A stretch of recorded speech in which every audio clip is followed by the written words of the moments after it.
Des centaines de badauds sont là. Ils arrivent de partout. Et là, la police veille. Et il ne faut pas qu'elle s'approche. Les soldats aident la police. Et les ordres fusent. Ah, on ne passe pas. Surtout pas vous, madame. Aucune jupe ne dépassera cette ligne. Hep, vous voulez mon pantalon, dit un homme dans la foule. Mais une dame gigote, elle s'énerve. Quoi, madame? Moi, je suis là depuis 9 h du matin, et vous voulez passer devant moi au dernier moment? Et puis, quelle idée de porter un aussi grand chapeau? On n'y voit plus rien. Et les autres crient. C'est vrai, ça, chapeau, chapeau! Mais cette femme au chapeau n'est autre que Colette Willy, notre Colette. Elle doit s'approcher. Il faut qu'elle sache. Elle doit écrire son article Conte des 1001 matins. Mais là, c'est impossible d'aller plus loin. C'est trop dangereux. Les balles sifflent. Il y a même des hommes qui courent, qui se cachent. Il y en a d'autres qui rampent. Et d'autres qui tombent dans la poussière. Et il y a beaucoup de poussière autour de ce garage. Et tout ça pour un seul homme. Mais pas n'importe lequel.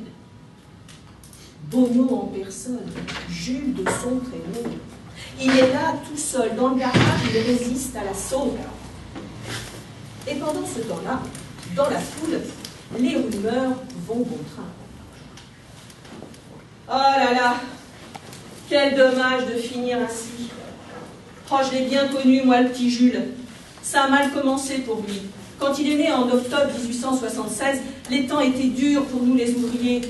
Et sa mère, elle est morte. Je crois qu'il n'avait que 5 ans. Alors le père Bono, il devait travailler pour nourrir ses 2 mouflets. Il avait trouvé un travail à la fonderie. Oh, mais la fonderie, c'était dur, hein. Les hommes, ils chargeaient le métal en fusion. Et il y avait un bruit assourdissant. Il faisait chaud, il faisait soif. Et le père Bono, il ne buvait pas que de l'eau. Alors quand il rentrait le soir, épuisé par le travail et abruti par l'alcool, ben, il ne fallait pas le déranger, hein. Alors les gosses, quand ils bougeaient un petit peu trop, qu'ils ne l'écoutaient pas, ben, ils ne discutaient pas, le père Bono, il frappait. Et les coups pleuvaient chez les Bono. Alors vous pensez, un petit battu par son père et sans mère, ça donne rien de bon. Oh là, madame, tous les enfants maltraités ne finissent pas comme des criminels. Moi, je vous dis que Bono, il avait ça dans le sang. Tout jeune, il était bagarreur, mauvais comme une teigne. Même les instituteurs le disaient, on n'en fera jamais rien de bon. Oh, dites, c'est pas ce que sa sœur disait.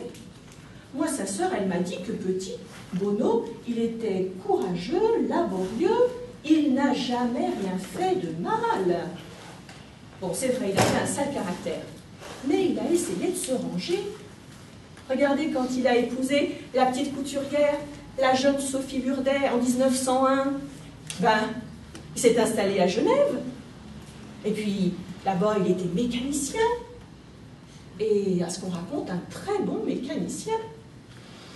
Premières années de mariage, tout allait bien. C'était paisible, tranquille. Bon, à part qu'il a perdu sa petite, elle est morte quelques jours après sa naissance. Mais après, il a eu un fils. Et pendant que la foule refaisait l'histoire de Bono, là-bas, autour du garage, les coups de feu crépitaient toujours et de plus en plus nombreux. Il y a un gamin qui était sur l'arbre là-haut, qui se met à crier « Oh là là, je vois la garde républicaine. Oh, dis donc, ah oui, c'est pour protéger les autorités qui sont réunies au grand complet là-bas. Oh mince alors, oh, ils ont tous des fusils. Oh là là, ça va barder, hein. » Et le grand-père en bas qui lui crie « Mais descends, garnement, descends, tu vas finir par récolter une balle perdue. Oh là là, ce gamin, il n'écoute rien. Tu finiras comme Bono, tu vas voir. » Oh là là, si Bono avait pu se calmer et se ranger, on n'en serait pas là aujourd'hui. Mais mon brave monsieur, comment voulez-vous qu'un Bono se calme et se range? Surtout avec les conditions de vie et de travail qui devenaient de plus en plus dures. Alors quand un conflit éclatait, ben Bono qui n'avait pas sa langue dans sa poche, eh bien c'était lui le porte-parole de ses camarades. Et s'il y avait une grève, il était en première ligne. C'était lui le meneur. Eh bien les patrons, ils l'avaient à l'œil. Ah oui, la griserie du meneur qui lui montait à la tête, avec toutes les réunions d'ouvriers auxquelles il participait et tous ces milieux révolutionnaires qu'il fréquentait. Ouais, il n'y a pas que la griserie qui lui montait à la tête. La griserie du meneur, le travail qui n'avait plus aucun attrait pour lui, il n'y avait pas que ça, non. Parce que sinon, pourquoi il aurait trompé sa femme avec la première venue, hein? Alors, quand la petite Sophie, elle l'a su, ben, plus rien n'allait dans le couple. Malaise, dispute, puis quand Bono était à bout d'arguments, eh ben, il frappait. Et il a frappé sa femme. Et pas qu'une fois. Elle est même partie. Et elle est revenue, comme pour lui donner une seconde chance. Mais Bono, il avait trop de haine et trop de colère dans son cœur pour pouvoir changer. Il n'a pas saisi sa chance. Eh non. Eh non. Son caractère devenait de plus en plus exécrable. D'ailleurs, c'est à cause de ce caractère et de ses écarts de langage qu'il perdait ses emplois les uns après les autres, qu'il errait d'usine en usine, de ville en ville. Oui, il y a eu Genève, mais après Saint-Étienne, et puis Lyon. L'argent manquait dans le ménage, sa femme, ben, elle ne pouvait plus le supporter. C'était plus possible. Alors, ce qui devait arriver est arrivé. Elle a pris un amant. Et pas n'importe lequel. Le secrétaire du syndicat de Bono, Besson, celui-là même qui les avait accueillis et logés à leur arrivée à Saint-Étienne. C'est avec lui qu'elle est partie en Suisse. Et elle a emporté son fils avec elle. Alors je sais, il y en a qui pensent que Bono, il n'a jamais eu de chance dans sa vie. Qu'il a toujours été malmené, trahi, abandonné. Mais il y en a d'autres qui disent que Bono, il n'a que ce qu'il mérite. Il n'est pas à plaindre. Ah non, pas du tout. Sa femme, elle a eu raison de le quitter, de le fuir, lui, ses coups, ses mauvaises fréquentations. Car à ce moment-là, Bono, il fréquentait des gens un peu bizarres, avec des drôles d'idées. Des idées de révolte, mais aussi des idées de crime, de vol. Et pour eux, comme pour Bono, l'argent devenait le seul but dans leur vie. Et dans cette société à deux vitesses de l'argent, il y en avait, mais pas pour Bono.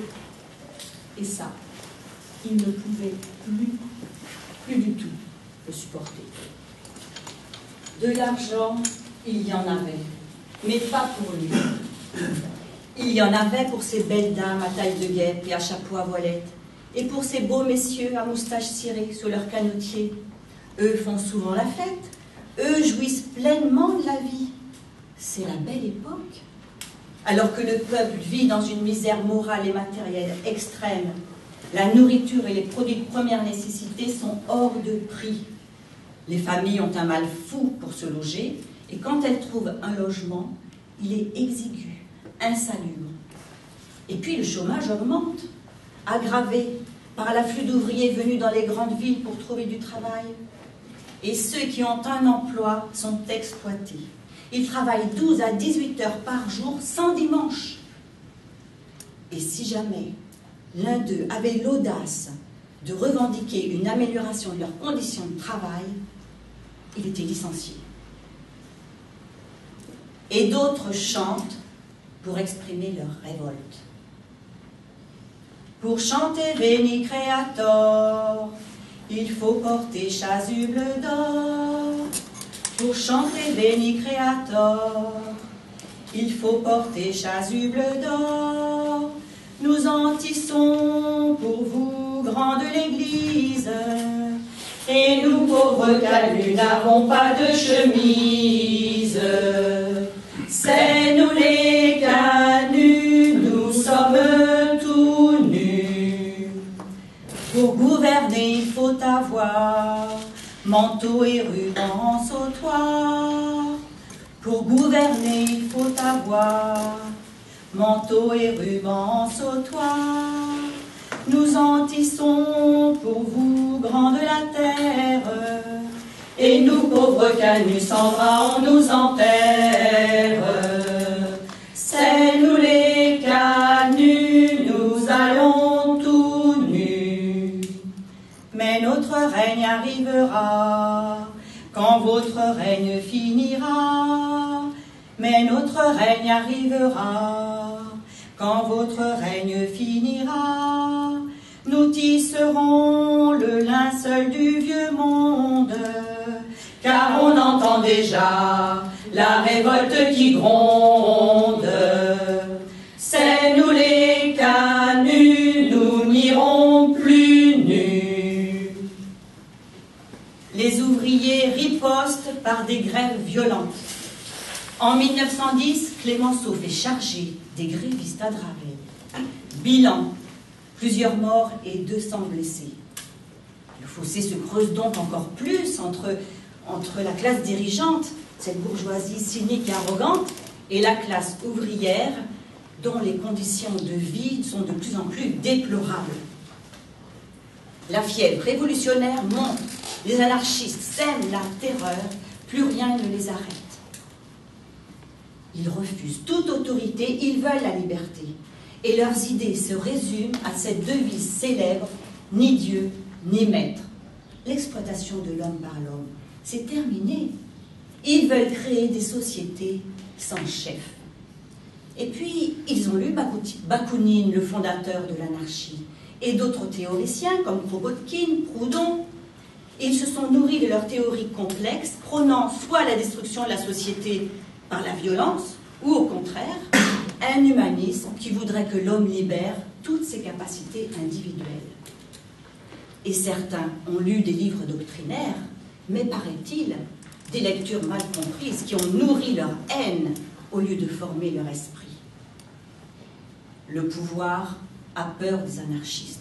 Ils sont durement réprimés par la police. La justice les punit plus que de raison. Les enquêtes sont expéditives. On ne recherche aucune cause et aucun détail des faits. Et cela ne fait qu'amplifier la violence. Et c'est ainsi que certains anarchistes défraient la chronique. Émile Henry, ce nihiliste russe, qui a fait de brillantes études, c'est lui l'auteur de l'attentat au café Terminus à la gare Saint-Lazare. Et Ravachol a posé plusieurs bombes pour venger ses camarades, condamnés à mort. Caserio, ce jeune extrémiste italien de 20 ans, il a assassiné le président de la République, Sadi Carnot, qui était en visite à Lyon. Les anarchistes n'ont fait qu'appliquer leur propagande. La propagande par le fait, pour provoquer une prise de conscience populaire. La propagande verbale, lors des causeries organisées au siège des journaux dans les quartiers nord de Paris, surtout à Montmartre, où il y avait des descentes de police et où les policiers procédaient à de nombreuses arrestations. Et la propagande écrite, les journaux, l'anarchie, le libertaire, l'idée libre et bien d'autres encore, et surtout l'indicateur anarchiste. Celui-là incitait à la violence. On lisait même comment fabriquer une bombe. Et on y incitait aussi à la reprise individuelle, c'est-à-dire les vols. Mais chez les anarchistes, pour eux, ils ne volaient pas. Ils se contentaient de reprendre ce qu'ils estimaient leur revenir de droit. Un groupe d'anarchistes s'installe dans un pavillon à Romainville, siège de l'anarchie. On y trouve Octave Garnier, beau garçon, Raymond Calmin dit Raymond la science, parce qu'il commence souvent ses phrases par la science dit, André Carouy, André Soudy, Élie Monnier.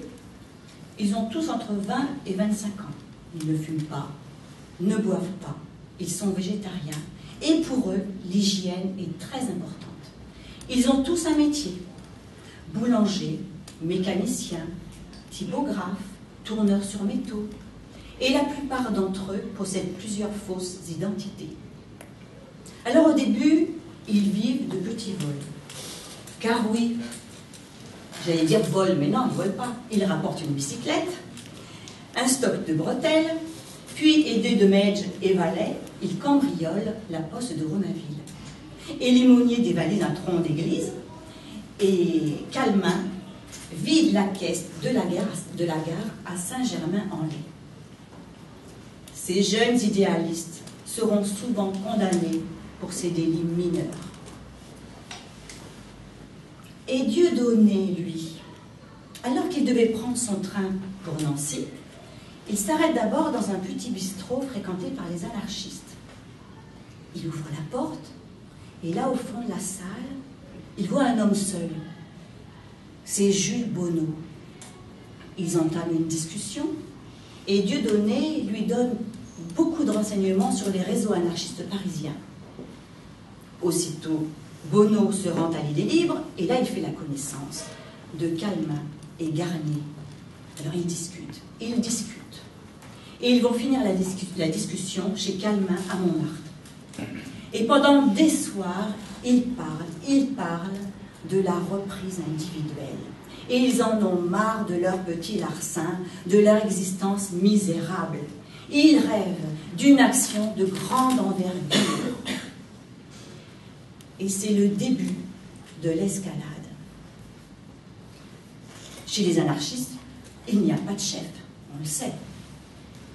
Et pourtant, Bonneau, qui est le plus âgé et le plus expérimenté dans le crime, va jouer ce rôle. Bonneau expose son projet, une nouvelle méthode d'attaque à main armée utilisant une automobile. Eux connaissent bien Paris, lui est un habile mécanicien, un très bon conducteur. La bande ainsi constituée va prendre sa revanche sur la société. Et oui, ils vont la prendre, leur revanche. Pendant près de 6 mois, ils vont terroriser la France entière. C'est en décembre 1911 que la bande passe à l'action. Le 21 décembre 1911, peu avant 9h, Bonneau, au volant d'une Delaunay Belleville, qu'il a volée une semaine plus tôt, se gare rue Ordonnaire, c'est un quartier de Montmartre. Avec lui, dans la luxueuse limousine verte, 2 jeunes hommes, 2 jeunes anarchistes, Octave Garnier, le beau gosse, et Raymond Calmin, dit Raymond la Science. Et peut-être aussi un 3e homme, Eugène Dieudonné, mais là, le doute subsiste. Il guette l'arrivée du garçon de recette de la Société Générale, Ernest Cabi. De nos jours, on dirait le convoyeur de fonds. Quelques minutes plus tard, le voilà qui descend du tramway comme tous les jours à la même heure. Oh, il est facile à reconnaître avec son uniforme. Jaquette vert foncé à boutons dorés et bicorne sur la tête. Et il tient à la main les précieuses sacoches. Un garde du corps l'accompagne, mais celui-ci n'est pas armé. Calmin et Garnier surgissent de la voiture et d'un pas vif s'avancent vers les 2 hommes. Garnier tire 2 coups de feu et blesse grièvement Cabi qui s'effondre sur le trottoir. Le garde du corps, pris de panique, s'enfuit à toutes jambes. Calmin en profite pour arracher les sacoches des mains de Cabi et avec Garnier, il saute dans la limousine. Bonneau va démarrer, mais Calmin lâche une sacoche qui tombe dans le caniveau. Vite, il descend, la récupère, tandis que ses complices tirent sur la foule pour éloigner les curieux. Enfin, Bonneau démarre en trombe et la voiture, la Delaunay Belleville, s'enfuit sous le regard impuissant des agents. À cette époque, la police ne dispose que de vélos et de chevaux. Le lendemain, toute la presse en parle. L'attaque des brigands en auto fait la une de tous les journaux. Rendez-vous compte, pour la première fois en France, des bandits ont utilisé une automobile pour commettre un braquage. Mais pour quel butin? Dans les sacoches, seulement 5 000 francs de monnaie et des coupures, des bons porteurs qu'ils auront bien du mal à écouler. La bande est en fuite et ils doivent se débarrasser de la limousine. Alors ils l'abandonnent au pied d'une falaise à Lyon. Puis ils prennent le train pour Paris. Et pendant quelques jours, ils vont errer dans la capitale et puis ils vont trouver refuge chez un couple de sympathisants, Victor Kilbatich, dit Victor Serge, et sa maîtresse, Rirette Maître Jean. Ce sont les gérants du journal L'Anarchie. Mais l'étau policier va se resserrer autour des anarchistes, car la police s'organise. Déjà, il y a les brigades du Tigre que Clémenceau vient de créer. Elles sont en action 24 heures sur 24. Et puis, Bertillon, un policier criminologue, a eu l'idée de constituer un fichier avec le signalement, la photo et les empreintes de tous les malfaiteurs arrêtés en France. Ainsi, la police traque les bandits. Cependant, la bande continue ses méfaits. Vol de voitures, cambriolage, assassinat. On les retrouve en France, en Belgique. Leurs photos s'étalent dans tous les journaux et leurs têtes sont mises à prix. Fin mars, Bonneau apprend qu'une de Dion-Bouton sera livrée dès le lendemain sur la Côte d'Azur. Alors avec ses complices, il prépare une embuscade. Elle aura lieu dans la forêt de Sénart, à Montgeron. Il y a là Bonneau, Garnier et Calmin, avec trois autres complices, trois autres anarchistes, Monnier, Soudy et Val. Et au matin du 24 mars, cachés dans la forêt, les truands attendent la de Dion-Bouton. Dès que Bonneau l'aperçoit, il se place au milieu de la route et agite un mouchoir blanc. La voiture s'arrête, les malfrats surgissent des taillis et ordonnent aux deux occupants de la voiture de descendre. Le chauffeur a un geste malheureux, on croit qu'il va sortir une arme et les truands l'abattent froidement. L'autre passager aura l'idée de s'écrouler sur le trottoir, sur la chaussée et faire semblant de mourir, d'être mort. Ainsi, il aura la vie sauve. Les 6 truands s'emparent de la de Dion-Bouton et les voilà qui filent à vive allure vers Paris. 2 heures plus tard, ils ont dépassé la capitale et ils arrivent du côté de Chantilly. Et là, ils décident de braquer la Société Générale. Il est environ 10 heures quand Bonneau, au volant de la de Dion-Bouton, se gare devant la banque. Il reste au volant, comme toujours. Les autres descendent. Soudy, carabine à la main, fait le guet. Les 4 autres pénètrent dans la banque. Il y a là 3 employés derrière un comptoir et quelques clients. Les truands tirent dans tous les sens. 2 employés meurent sur le coup et un 3e est grièvement blessé. Et devant les clients terrorisés, les truands raflent pour 50 000 francs de pièces d'or et de billets de banque, puis se ruent vers la voiture. Mais dehors, les coups de feu ont attiré les passants. Alors Soudy tire sur la foule pour protéger leur fuite. Puis il saute à son tour dans la voiture. Bonneau démarre en trombe. La voiture file. Les banquiers criaient « misérables » quand s'éloignait le bruit du puissant moteur. Mais comment rattraper les coupables qui fuyaient à toute allure à 35 à l'heure? Sur les routes de France, hirondelles et gendarmes étaient à leur trousse, étaient nuit et jour en alarme. Mais en casquette à visière, les bandits en auto étaient devenus la bande à Bonneau. Le lendemain, la presse se déchaîne. Gros titre dans l'Excelsior. Eux, toujours, eux, partout.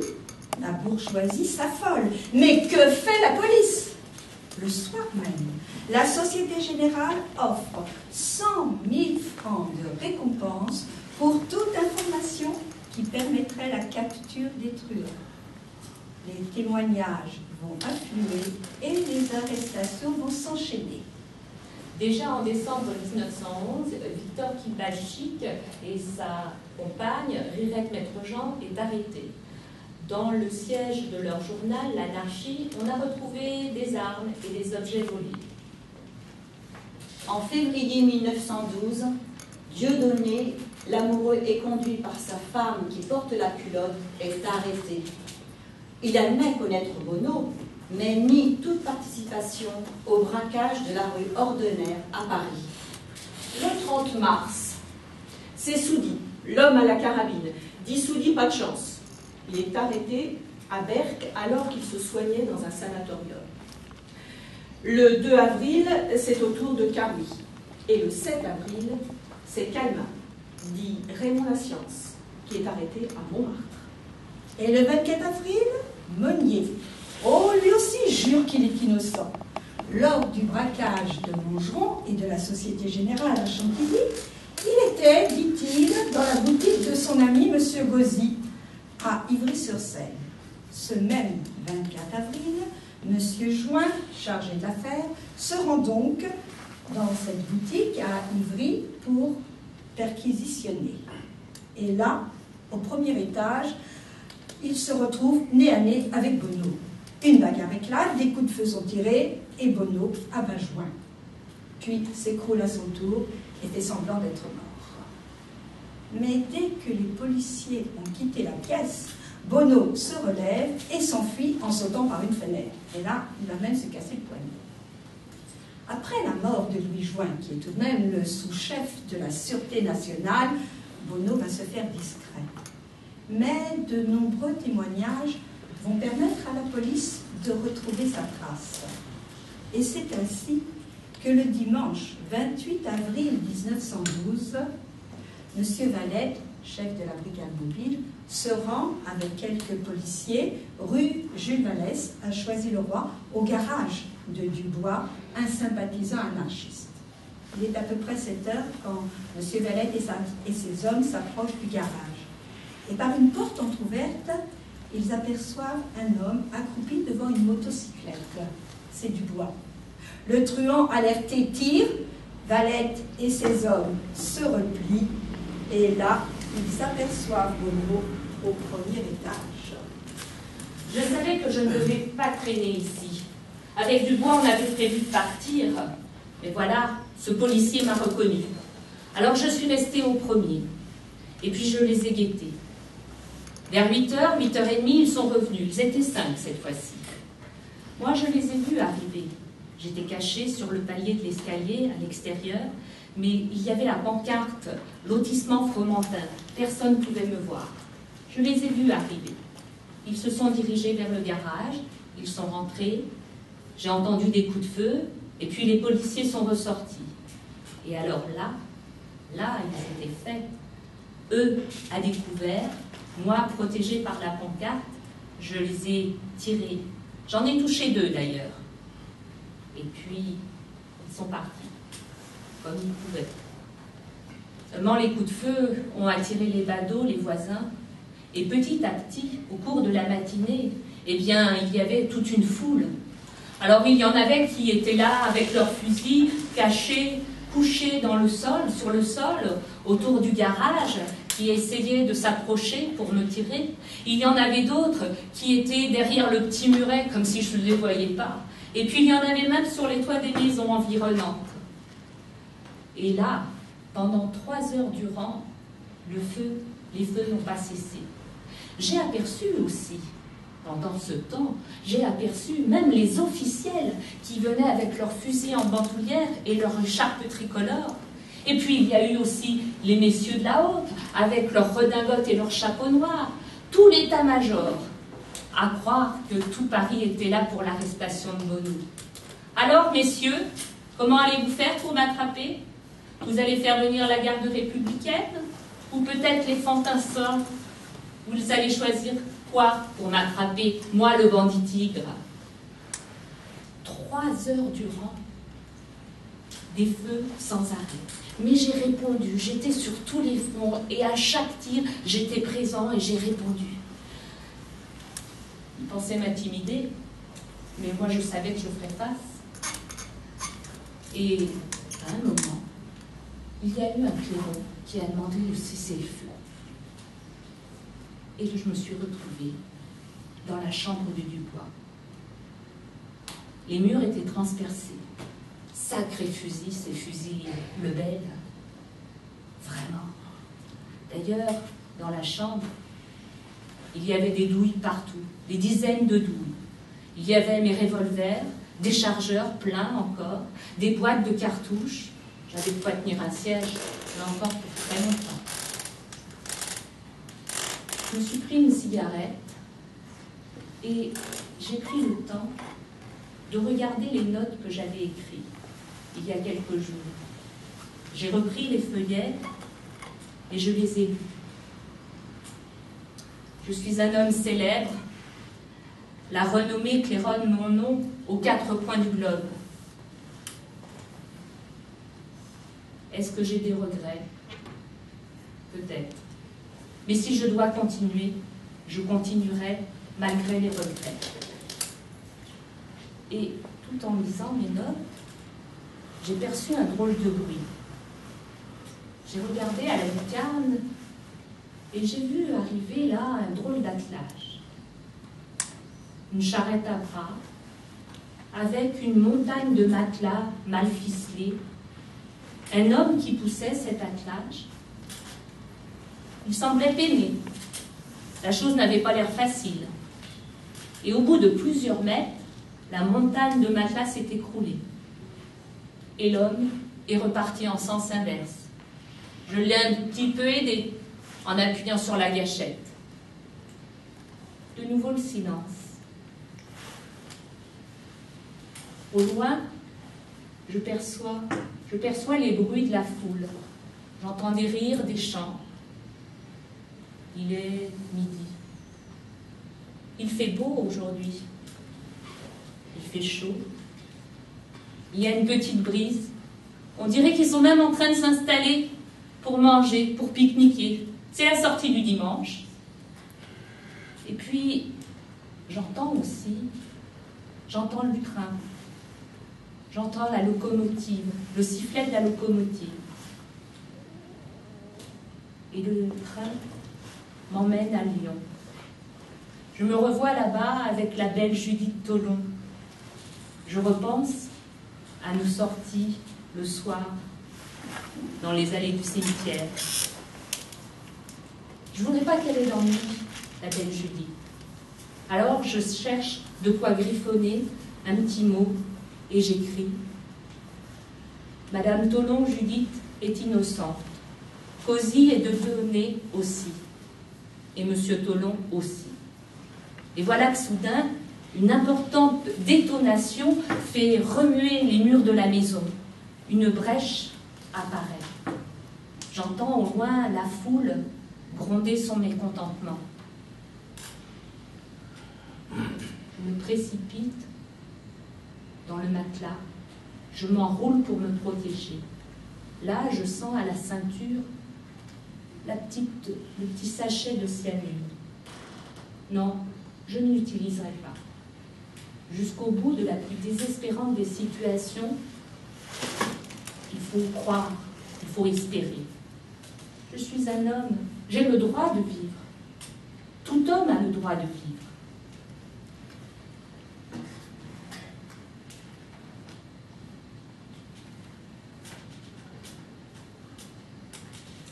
Et même si votre société, criminelle et imbécile, m'empêche, ne m'autorise pas à vivre, eh bien, tant pis pour elle et tant pis pour vous. À ce moment-là, une deuxième détonation, plus importante que la première. Les murs s'ébranlent et s'écroulent. La charpente prend feu. Cette fois, je sens la foule pousser un hurrah de joie. Cette foule se précipite vers le garage. Je me blottis dans le matelas. Je serre mon revolver et j'attends. J'entends des pas dans l'escalier de bois, des pas qui montent. Ils poussent la porte du logis. Ils entrent dans la première pièce. Ils arrivent à l'entrée de la chambre. Et là, rassemblant toute mon énergie, toutes mes forces, je sors du matelas, je tire et je leur dis « tas de salauds !» Eux se précipitent sur moi. Je tire de nouveau. Et là, je sens des douleurs effroyables dans mon corps, dans ma tête. Le sang coule sur mon visage. Tout s'assombrit autour de moi. Je perds connaissance. Et pendant que Bono perd connaissance, en bas, dans le garage, la police retient la foule en délire. Elle applaudit, elle hurle, la bête est morte, la bête est morte. Quand soudain une voix crie, oh, non, regardez! Oh là là, Bono mort, penses-tu? Ce fumier, il est toujours vivant! À mort! À mort! Et là, la foule s'agite. Énorme marée humaine qui ne pense qu'à une seule chose, lyncher l'ennemi public numéro 1 et aller piétiner le corps de Dubois qui se trouve dans les décombres du garage. La police, à coups de crosse et de poing, pousse, bouscule, porte Bono jusqu'à une voiture qui démarre en trombe jusqu'à l'Hôtel-Dieu. Une autre voiture emportera le corps de Dubois directement à la morgue. Bono mourra une demi-heure après son arrivée à l'hôpital. Mais pendant ce temps-là, a choisi le roi. La foule envahit les ruines encore fumantes et souillées. Elle cherche, elle fouine, elle fouille. Quelque chose qu'elle pourrait trouver là. Un bout de tissu, une cartouche, enfin, quoi que ce soit qui pourrait se vendre et se monnayer. Et quand elle se disperse, elle laisse derrière elle un amas de débris tout piétiné.